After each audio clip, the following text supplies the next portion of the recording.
Welcome students. आज मैं आपको क्लास 7 का चैप्टर नंबर 7 ज्योग्राफी, ठीक है, टॉपिक आपका जो चैप्टर है मानवीय पर्यावरण, बस्तियाँ, परिवहन एवं संचार। इस चैप्टर में हम लोग जो हैं आज आपको बताएंगे कि मानवीय पर्यावरण क्या होता है और मानवीय पर्यावरण में रहने वाले जैसे बस्तियां होती है, आने जाने के लिए कुछ परिवहन संचार होते हैं, एक जगह से दूसरे जगह ट्रांसपोर्टेशन के लिए, ठीक है, मीडिया के लिए डिफरेंट टाइप्स के जो चीज़ें हैं उसके बारे में हम यहाँ डिस्कशन करेंगे। तो चलते हैं आज का हम अपनी चैप्टर की ओर, ठीक है। तो उससे कुछ पहले आपको यहाँ पर दिखाई दे रहा है याद रखने योग्य नए शब्द, ठीक है। ये जो है याद रखने योग्य है, डेफिनेशनल वर्ड है, तो इसे हमेशा याद रखना। जैसे कि यहाँ दिखा है बस्तियाँ, वे स्थान जहाँ लोगों ने घर बनाकर रहना शुरू कर दिया।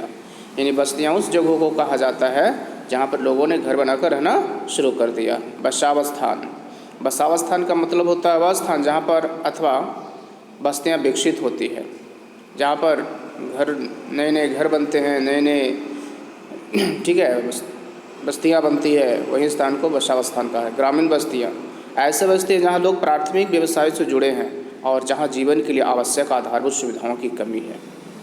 नगरीय बस्तियाँ, विकसित बस्तियाँ जहाँ आधारभूत सुविधाएं उपलब्ध है, जो मनुष्य के रहन सहन एवं व्यवसाय की दृष्टि से उन्नत हो, उसे नगरीय बस्तियाँ कहा जाता है, ठीक है।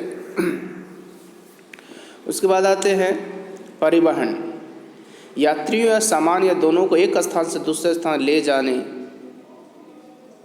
के जो सुविधाएं हैं उसे ही हम कहे जाते हैं परिवहन। संचार, सूचनाओं को एक स्थान से दूसरे स्थान पहुंचाने की प्रक्रिया को ही कहा जाता है संचार, ठीक है। उसके बाद उपग्रह संचार प्रणाली, ऐसी संचार प्रणाली जिसमें अंतरिक्ष में स्थापित मानव निर्मित उपग्रहों की मदद से रेडियो तरंगों को परावर्तित किया जाता है और नई प्रौद्योगिकियों की सहायता से उन्हें दूर दराजों के स्थानों तक पहुंचाया जाता है। इस संचार व्यवस्था से दूरस्थ स्थानों पर हुई घटनाओं का सीधा प्रसारण किया जा सकता है, उसे कहा गया है उपग्रह संचार प्रणाली। जैसे हम लोग देखिए देश विदेश में जो भी घटनाएं घट रही उसे हम रेडियो टेलीविज़न के माध्यम से क्या करते हैं, सुनते हैं, देखते हैं, ठीक है। रेडियो से हम लोग सुनते हैं, टेलीविज़न से देखते हैं और दोनों करते हैं, ठीक है। तो इस तरह से वहाँ से ही तो ये क्या क्यों संभव हो, ये उपग्रह संचार प्रणाली के कारण ही संभव हो पाया है, ठीक है। तो आज का जो हमारे पास जो चैप्टर है उसके बारे में बता देना चाहते हैं। जैसे कि लिखा हुआ मानवीय पर्यावरण से तात्पर्य। अब पूछा जाएगा कि मानवीय पर्यावरण क्या है, तो देखिए यहाँ पर लिखा हुआ है, आप देख पा रहे हैं, ठीक है। देखिए यहाँ पर लिखा हुआ है सब कि मानवीय पर्यावरण से तात्पर्य पृथ्वी का वह परिवेश तथा परिस्थितियां हैं जो मानव के अस्तित्व तथा विकास से जुड़ी हुई है। जीवमंडल के एक प्रमुख संगठक के रूप में मानव ने पृथ्वी के अन्य परिमंडलों को प्रभावित किया है। प्राकृतिक पर्यावरण के भौतिक संघटकों से स्वयं उसका जीवन भी प्रभावित होता है, किंतु मनुष्य में बुद्धि की प्रधानता ने उन्हें अन्य जीवों से श्रेष्ठ सिद्ध करने के अतिरिक्त उसे परिस्थितियों के अनुरूप स्वयं को ढाल लेने एवं उन्हें अपने योग परिवर्तित करने की क्षमता ही प्रदान की है। इसी के परिणाम स्वरूप आज पृथ्वी पर मनुष्य का साम्राज्य है। बात सही है ना। देखो मानव ही एक ऐसा विकासशील प्राणी है जो हर परिस्थितियों को समझ सकता है और प्रकृति ने इसे अजीब बुद्धि प्रदान किया है जिसके माध्यम से ये हर सभी कामों को संभव कर पाते हैं। अब हम चलते हैं बस्तियाँ, टॉपिक हमारे पास है बस्तियाँ। अब कहते हैं बस्तियाँ, देखो विभिन्न युगों में बहुत सारे युग हुए हमारे इस समय काल में, इतिहासों में इसकी गणना मिलती है। तो विभिन्न युगों में मानव के विकास की प्रक्रिया के अध्ययन से पता चलता है कि मनुष्य आरंभ में जंगलों में घुमक्कड़ी जीवन व्यतीत किया करता था। धीरे धीरे उसने कृषि की खोज की और जीवन को व्यवस्थित करने का प्रयास किया। इसके पश्चात उसने उपयुक्त स्थान खोजा जहां वह अपना घर बना सके। अन्य कारक जो उसने बसावट के लिए आवश्यक समझते थे वे थे अनुकूल जलवायु, जल की उपलब्धता, उपजाऊ मिट्टी और उपयुक्त भूमि। जो स्थान इन सभी वस्तुओं को पूरा करते हैं उसे बसावस्थान कहते हैं। देखो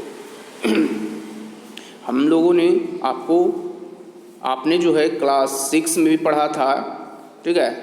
बहुत सारे काल आए थे, ठीक है, पाषाण युग था, नवपाषाण युग था, बहुत सारे। तो उसमें ये भी अपने पढ़े थे कि मानव जो है पहले क्या था, जंगली और घुमक्कड़ था, उन्हें कुछ पता भी नहीं था। लेकिन उसके बाद का ये इतिहास बताता है कि मनुष्य प्रारंभ में जंगली और घुमक्कड़ी था, ठीक है। धीरे धीरे उसने कृषि कार्य करना शुरू किया और जीवन को व्यवस्थित तरीके से एक ग्रुप में, ठीक है, एक समूह में रहने के लिए लोगों ने, उसके पास बुद्धि का विकास हुआ और समूह में रहना वह शुरू किया था। इसके अलावा उन स्थानों की भी वहाँ खोज किया जहाँ अपना घर बसा सके, लेकिन उन स्थानों में जहाँ हर चीज़ों से मिल सके, ठीक है, जैसे अनुकूल जलवायु मिले, जल की वहाँ पर सुविधा हो, मिट्टी वहाँ उपजाऊ हो, जिससे कृषि कार्य करके वहाँ सच्ची उपजाऊ ले सके, ठीक है। इन परिस्थितियों को पूरा करते हैं उसे ही बसावस्थान कहते हैं। यह जहाँ पर ये सब परिस्थितियाँ अनुकूल होती है उसे ही बसावस्थान कहते हैं, ठीक है। उसके बाद है मनुष्य ने अपने जीवन को विभिन्न आविष्कारों जैसे आग, धातु, पहिया, कृषि आदि के माध्यम से व्यवस्थित करने का प्रयास किया और सामुदायिक जीवन की कला विकसित की। इस प्रकार उसने सहयोग व भाईचारा आदि गुण सीखे और विकास की सीढ़ियाँ चढ़ते हुए विज्ञान और तकनीकी के अति उन्नत स्तर पर 21वीं सदी के प्रारंभ प्रवेश किया। भूगोल की भाषा में बस्ती से तात्पर्य मनुष्य के सामूहिक निवास क्षेत्र से है, जो गांव, नगर, महानगर आदि किसी भी रूप में हो सकता है। समय व परिस्थिति के आधार पर एक छोटी सी बस्ती विशाल महानगर का स्वरूप ग्रहण कर सकता है। जैसे कि इसमें बताई गई इस टॉपिक में कि मनुष्य जो है बहुत सारे आविष्कार किए, जैसे आग का आविष्कार हुआ, धातु का आविष्कार हुआ, पहिया बनाने का आविष्कार हुआ, कृषि कार्य का आविष्कार हुआ। ये सब जो है सामुदायिक जीवन को विकसित करने और कला को विकसित करने की एक बहुत बड़ी उपलब्धि रही है। इस प्रकार उसने सहयोग और भाईचारा को गुणों को भी उसने सीखा और विकास की सीढ़ियाँ चढ़ते हुए विज्ञान तकनीकी, आज देखिए हम लोग विज्ञान के क्षेत्र में बहुत आगे निकल चुके हैं, ठीक है, और 21वीं सदी में हम लोग प्रवेश कर चुके हैं। भूगोल की भाषा में बस्ती से, जो बस्ती का डेफिनेशन है उसका यही कहना है कि मनुष्य के सामूहिक निवास क्षेत्र से है, जो कि गांव, नगर, महानगर आदि किसी भी रूप में हो सकता है। समय व परिस्थिति का आधार पर एक छोटी सी बस्ती विशाल महानगर का स्वरूप ग्रहण कर सकती है। देखो छोटी सी बस्ती जो है, जैसे यहाँ पर अगर हम बात करते कोई भी क्षेत्र को उठाइए, एक घर बनती है, वहाँ पर बहुत सारे छोटे छोटे घर बनते हुए बहुत बड़े वहाँ पर एक महानगर भी बन जाती है। अब यहाँ पर जानते हैं कि बस्तियाँ कितने प्रकार के होते हैं। तो देखिए यहाँ पर लिखा हुआ है बस्तियों के प्रकार, आप देख पा रहे हैं ना, आप देख पा रहे हैं यहाँ कि बस्तियों के प्रकार, ठीक है। तो बस्तियाँ कितने प्रकार के हैं भाई, तो हम यहाँ पर जब देखते हैं कि बस्तियाँ अस्थाई बस्तियाँ होती हैं और स्थायी बस्तियाँ होती हैं। अस्थायी बस्तियाँ मतलब हो गया वे बस्तियाँ जो एक जगह पर टिक कर नहीं रहेगी, और अस्थायी बस्तियाँ जो हमेशा एक ही स्थान पर रहेगी, ठीक है। इसी बारे में डिस्कशन करते हैं। तो लोगों द्वारा बनाए गए घरों के प्रकार के आधार पर बस्तियों को दो प्रमुख भागों में बांटा गया है, यानी बस्तियों को कितने भागों में बांटा गया है, दो भागों में बांटा गया। पहला आता है अस्थायी बस्तियाँ। अस्थायी बस्तियाँ में लोग एक स्थान पर बहुत कम समय के लिए रहते हैं। वे अपनी आजीविका की खोज में एक स्थान से दूसरे स्थान पर घूमते रहते हैं और रहने के लिए भी कच्चे घर बनाते हैं। अस्थायी बस्तियाँ समान रूप से वनों, मरु प्रदेशों और पर्वतों पर पाई जाती है। युद्ध अथवा प्राकृतिक आपदा के समय भी ऐसी बस्तियाँ बनाई जाती हैं। अस्थायी बस्तियों में रहने वाले लोग प्रायः शिकार, संग्रहण, स्थानांतरी, कृषि, पशुपालन आदि करते हैं। बंजारे व कुछ जनजातियाँ अस्थायी बस्तियों में निवास करती। देखो अस्थायी बस्तियाँ का मतलब साफ समझ जाइए, वैसी बस्तियाँ जिसमें कोई भी मनुष्य जो है, ठीक है, एक स्थान पर बहुत लंबे समय के लिए नहीं रहते, कम समय के लिए रहते हैं, ठीक है, और वहाँ की उनकी जो आजीविका होती है वहाँ पर जो है वह कच्चे फल, ठीक है, छोटी मोटी कृषि ये सब करते हैं। संग्रहण, स्थानांतरण, कृषि, शिकार, ठीक है। तो ये सब किस लिए बनाए जाते हैं, ये सब बनाए जाते हैं जैसे कि कहीं युद्ध हो रहा है तो युद्ध में आप तंबू लगा करके वहाँ पर होता है। उसके बाद हो गया जो घुमक्कड़ लोग होते हैं जो एक स्थान से दूसरे स्थान पर हमेशा पलायन करते रहते हैं, वो इस तरह के बस्तियों का निर्माण करते हैं। जैसे कि यहाँ पर बस्तियों को देखिए दिया गया है, बस्तियाँ इस तरह से होती है। देखिए यहाँ पर झोपड़ी की तरह दिखती है, ठीक है। ये सब अस्थायी बस्तियाँ होती है, यानी कुछ दिन तक यहाँ लोग रहेंगे और जब उनकी यहाँ से आसपास की चीज़ों या तो समाप्त हो जाएगी या इनकी जो उद्देश्य होगा पूरा हो जाएगा, तो यहाँ से हम लोग पलायन कर जाएंगे अपने जगहों पे, ठीक है। उसके बाद अस्थायी बस्तियाँ की बात करते हैं। तो कभी कभी कुछ समय पश्चात अस्थायी बस्तियाँ का रूप ले लेती है। ऐसी बस्तियाँ में लोग रहने के लिए अस्थायी घरों का निर्माण करते हैं। अस्थायी घरों में रहने वाले लोगों को सभी आवश्यक सुविधाएं उपलब्ध होती है। अस्थायी बस्तियों को पुनः दो भागों में वर्गीकृत किया जा सकता है, नगरीय बस्तियाँ और ग्रामीण बस्तियाँ। कहा गया अस्थायी बस्तियाँ उन बस्तियों को कहा जाता है जो अस्थायी स्वरूप से आते हैं और कभी कभी वह पूर्ण रूप से रह जाते हैं और वहीं पर वो अपना बस्तियाँ बनाकर घरों का निर्माण करते हैं और वहाँ रहते हैं। कहा गया है कि अस्थायी बस्तियाँ दो प्रकार के होते हैं, ठीक है। एक नगरीय बस्तियाँ और दूसरा ग्रामीण बस्तियाँ। ग्रामीण बस्तियों को पुनः संघन, प्रकीर्णन, रेखीय और अरियर आदि प्रकार हो सकते हैं। जैसे यहाँ देखिए डायग्राम दिया गया है, डायग्राम से आप देख सकते हैं बस्तियाँ, ठीक है। आप यहाँ पर देख पा रहे हैं बस्तियाँ हो गया। बस्तियाँ कितने प्रकार की? दो प्रकार की, अस्थायी और अस्थायी। अस्थायी बस्तियाँ दो हो गए, नगरीय बस्तियाँ और ग्रामीण बस्तियाँ। ग्रामीण बस्तियाँ जो हो गए वो कितनी तरह के हो गए? संघन बस्तियाँ, प्रकीर्णन बस्तियाँ, रेखीय बस्तियाँ और अरियर बस्तियाँ, ठीक है। तो इस तरह से याद रखें, आपसे पूछा जा सकता है कि ग्रामीण बस्तियों का कितने प्रकार हैं, तो आपको बताना होगा ग्रामीण बस्तियों को 4 प्रकार। आपको ये पूछा जा सकता है अस्थायी बस्तियाँ कितने प्रकार के होते हैं, तो 2 प्रकार के होते हैं, नगरीय बस्तियाँ और ग्रामीण बस्तियाँ। तो इस तरह से आप प्रश्न उत्तर बना सकते हैं, ठीक है। उसके बाद हम बात करते हैं नगरीय बस्तियाँ। नगरीय बस्तियाँ मकानों सड़कों की जटिल संरचना है, ठीक है। नगरीय बस्तियाँ मकानों और सड़कों की जटिल संरचना है।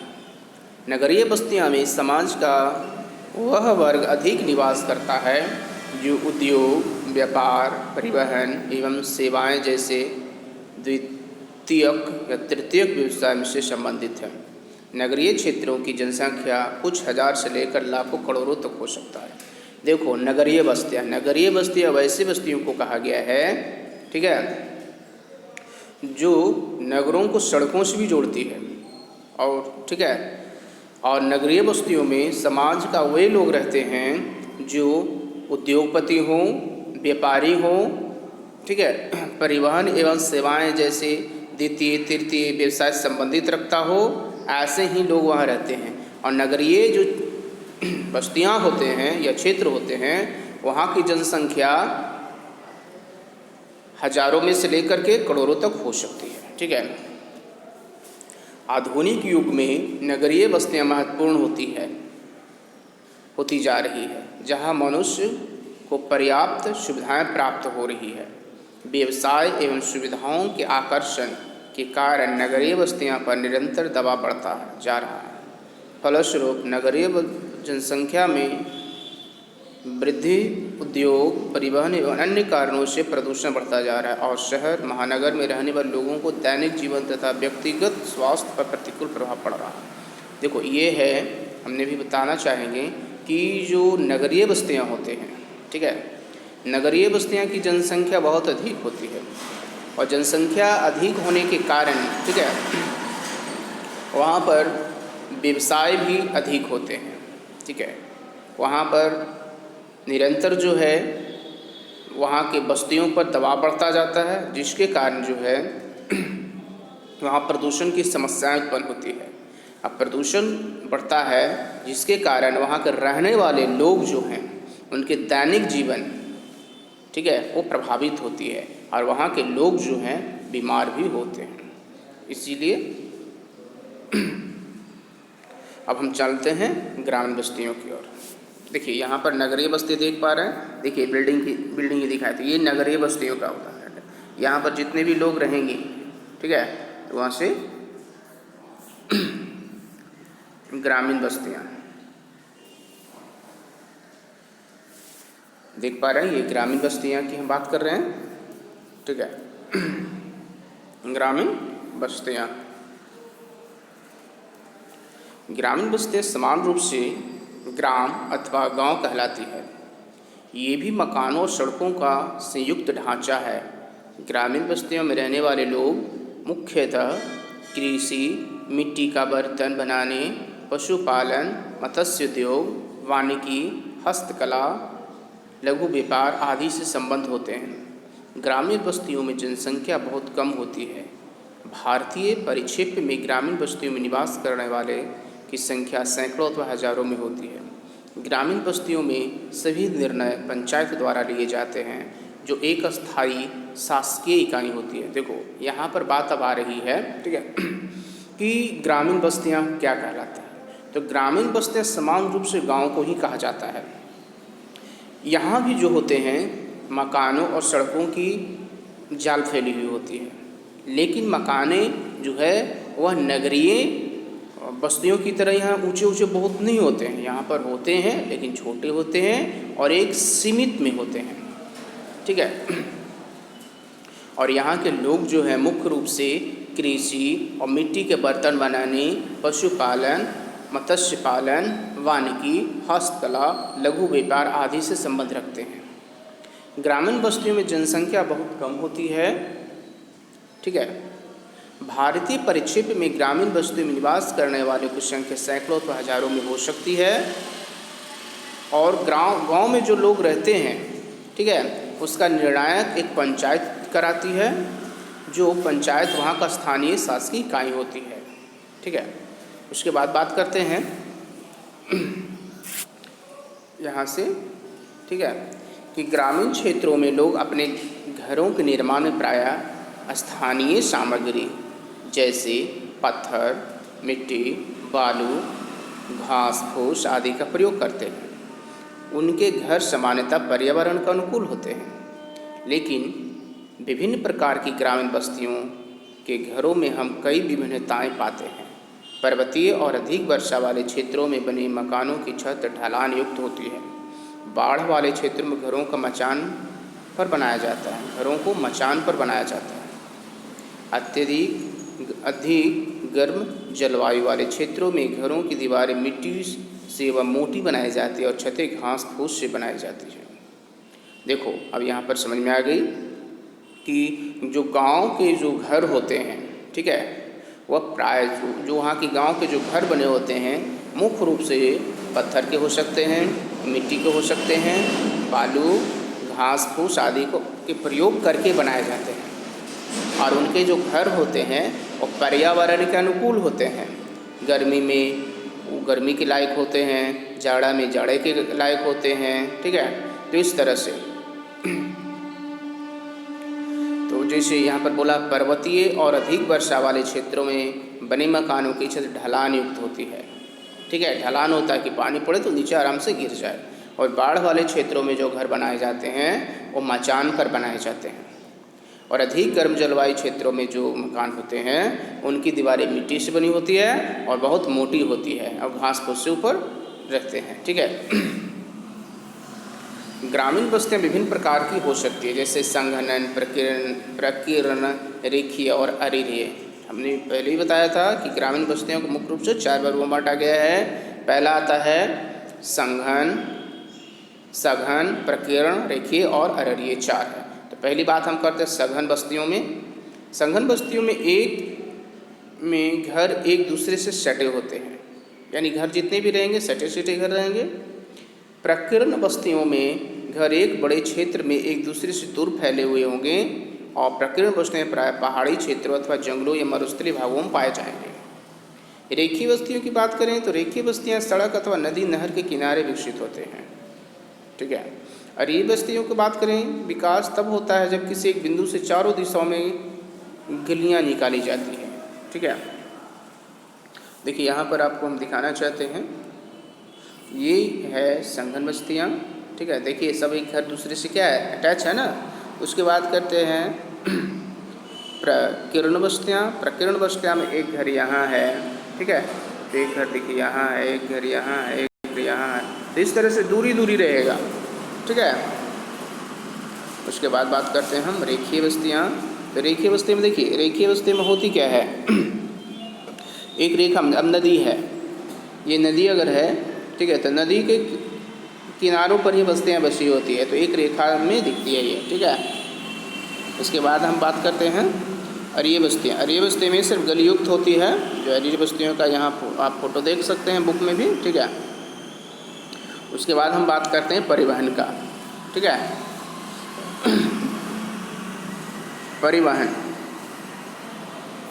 परिवहन से तात्पर्य उन व्यवस्था से है जिसके माध्यम से यात्रियों या सामान को एक स्थान से दूसरे स्थान तक लाया हुआ ले जाया जाता है। प्राचीन काल में मनुष्य इधर उधर पैदल जाता था। लगभग 3000 वर्ष पूर्व ही मनुष्य ने पशुओं को परिवहन के साधन के रूप में प्रयोग में लाना प्रारंभ किया। आज भी लोग पशुओं को यातायात के साधन के रूप में प्रयोग कर रहे हैं। मैदानी इलाकों में गधे, घोड़े और खच्चर बोझ अथवा मनुष्य ढोने के काम में लाए जाते हैं। देखो, कहा गया है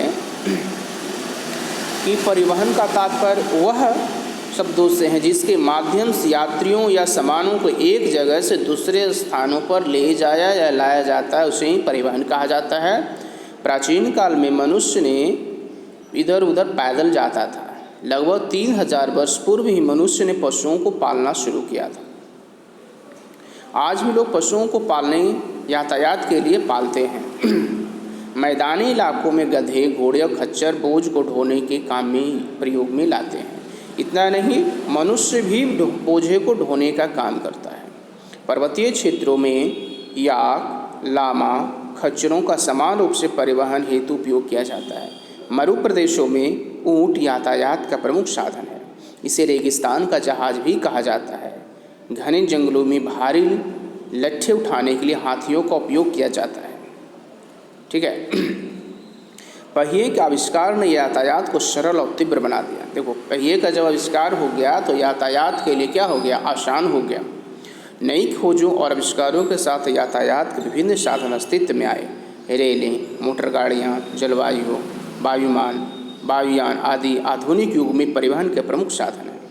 ये मनुष्य के लिए अत्यंत उपयोगी सिद्ध हो रहे हैं क्योंकि ये समय और ऊर्जा दोनों की बचत करते हैं। यहाँ हम यातायात के प्रमुख साधनों की बात करेंगे जिसे इस प्रकार वर्गीकृत किया जाता है। स्थिति के आधार पर परिवहन के 3 रूप होते हैं। हमने तो बताया परिवहन होता क्या है, और परिवहन के मुख्य रूप से 3 वर्गों में बांटा गया है, ठीक है। पहले देखिए, परिवहन की जो 3 मुख्य है, पहले तो यातायात के साधन दिख रहे हैं, इसके 3 रूप हो गए। पहला है स्थल परिवहन। स्थल मतलब जो ज़मीन पर चलने वाले परिवहन है। जल परिवहन, वैसा परिवहन का साधन जो जल में ही होता हो। उसके बाद वायुयान परिवहन, जो आकाश में से उड़कर जाया जाए, ठीक है। स्थल परिवहन को भी डिवाइड की गई है। स्थल परिवहन को देखो, सड़क मार्ग और रेल मार्ग। स्थल परिवहन को 2 वर्गों में बांट दिया गया है, सड़क और रेल मार्ग। सड़क मार्ग को 4 भागों में बांटा गया है, फ्लाईओवर, भूमिगत मार्ग, पक्की सड़कें, कच्ची सड़कें। रेल मार्ग तो रेल मार्ग है, रेल मार्ग का कोई और भाग नहीं है। जल परिवहन का 3 भाग होता है, अंतःस्थलीय जलमार्ग, समुद्री मार्ग और पाइपलाइनें, ठीक है। तो यहाँ पर ये सब का हम डिस्कशन अभी करेंगे, ठीक है। तो चलते हैं हम पहले स्थल परिवहन की ओर। स्थल परिवहन देख पा रहे हैं, स्थल परिवहन है, स्थल परिवहन, ठीक है। स्थल परिवहन के अंतर्गत सड़कें और रेल मार्ग आती हैं। अभी हमने दिखाया, ठीक है। देखिए, स्थल परिवहन में जो है सड़क और रेल मार्ग आती है। तो हम सड़क की बात करेंगे पहले। सड़क परिवहन सबसे पुराना साधन है। मनाली लेह सड़क, जो समुद्र तल से लगभग 4270 मीटर की ऊंचाई पर स्थित है, विश्व की सबसे ऊंची सड़कों में से एक है। उदयपी रेलगाड़ियों की भांति सड़क के वाहन अति तीव्रगामी नहीं है, फिर भी इसका महत्व कम नहीं है। पहला पॉइंट देख रहे हैं, सड़क कच्ची अथवा पक्की हो सकती है। सड़क द्वारा उत्पादक से उपभोक्ता तक सेवाएं पहुंचाई जा सकती है। देखो, सड़क द्वारा उत्पादक जो उत्पादन करता है, उपभोक्ता जो उसका प्रयोग करता है, वह उपभोक्ता कहलाता है, ठीक है। तीसरा, कम दूरी के यातायात हेतु सड़क परिवहन श्रेष्ठ माना गया है। चौथा, सड़क परिवहन अधिक महत्वपूर्ण है और वह गुण है उसका कठिन से कठिन स्थानों में भी उपलब्ध होना। पाँचवा, पर्वतीय, बीहड़ों अथवा अन्य दुर्गम स्थानों पर भी सड़क मार्ग आसानी से बनाए जा सकते हैं। तो ये हो गए सड़क के गुण, ठीक है, यानी सड़क मार्ग जो होते हैं उसके पॉइंट्स हो गए, ठीक है। उसके बाद हम बात करते हैं भारत के राष्ट्रीय महामार्ग जो है, इसका यहाँ पर दिखाई गई है, तो आप जो है ये बुक में देख सकते हैं। छठा हो जाता है, इसके साथ साथ सड़क मार्ग पर यात्री स्वयं अपना वाहन सुगमता से प्रयोग में ला सकता है और अपने निजी वाहन पर यात्रा करने वाला व्यक्ति अपनी सुविधा के अनुसार मार्ग का चयन कर सकता है और जहाँ चाहे वहाँ रुक भी सकता है। सातवां हो गए, सड़कों, देश की महत्वपूर्ण सड़कों को महामार्गों के रूप में विकसित किया गया है। महामार्ग या राजमार्ग काफ़ी दूर स्थित स्थानों को जोड़ने वाली सड़क होती है। महामार्ग दो प्रकार के होते हैं, राष्ट्रीय महामार्ग और राज्य महामार्ग। महामार्ग राष्ट्रीय अर्थव्यवस्था के विकास में महत्वपूर्ण भूमिका निभाते हैं क्योंकि इन भागों पर अधिक संख्या में वाहन चलते हैं और अधिक यात्रा में सामानों को ढोकर औद्योगिक केंद्रों तक पहुंचाया जाता है। उसके बाद आठवां है, किसी राज्य के भीतर स्थित विभिन्न स्थानों को जोड़ने वाली सड़कों को राज्य महामार्ग कहा जाता है। राष्ट्रीय महामार्ग देश के विभिन्न स्थानों को आपस में जोड़ते हैं। भूमि के नीचे बनाई सड़कों भूमिगत मार्ग कहलाती हैं। जो भूमि के नीचे बनाई जाती है उसे भूमिगत मार्ग कहते हैं। अधिक यातायात के क्षेत्र भूमि मार्ग बनाए जाते हैं। ऐसी सड़क दुर्घटनाओं से बचने के लिए किया जाता है। नंबर 10, फ्लाईओवरों का निर्माण गहन यातायात वाली सड़कों अथवा रेल मार्गों को पार करने के लिए किया जाता है, फ्लाईओवर, ठीक है। उसके बाद तो चलिए आज के लिए हम आपको जो है हमने भी बताया कि सड़क मार्ग यानी स्थल परिवहन का दूसरा रूप जो है रेल मार्ग, हम कल आपको नेक्स्ट क्लास में बताएंगे। Thank you.